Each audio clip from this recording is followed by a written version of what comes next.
When you realize that the federal government has essentially been arming these cartels, what goes through your mind? We feel it's a betrayal. 42,000 people have been killed, and these weapons that our own government facilitated to these violent criminals in Mexico, 200 plus people we know have been killed by them. So there's responsibility for that. 200 plus. And we also now have our hero in the Border Patrol, as you know, Agent Brian Terry, killed on American soil. 3 guns have been found at the murder scene. All 3 of them were connected to this program. And so for us, I'm fearful, not just my deputies, other officers, citizens in America, that we're going to be facing the barrels of guns that have been put in the hands of the most violent criminals in North America. And who's going to be held accountable? I want to read something that you said or quoted as saying, if somebody gives a gun to somebody knowing they're going to commit murder, guess what we call them? We call them accomplices.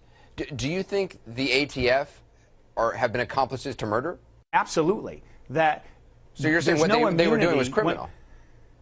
Absolutely. Not just these individual agents, but people up the chain of command who have made the decision. The U.S. Attorney for Arizona just resigned.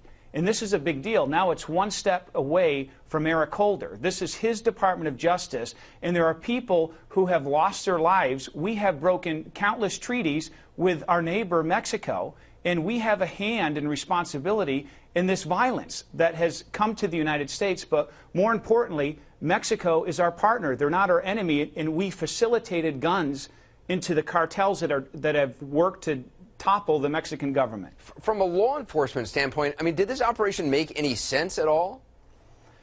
It doesn't. Where it came from is this concept when we allow drugs or cash or sometimes a criminal walk. We may watch a crime in progress, and where we can take lawful action, we allow that criminal to go in an effort to watch its spiderweb and to see how many people we can catch. They use the same concept with weapons, and this is pure insanity. It's never been done before to give weapons like this, and their idea was to track the weapons.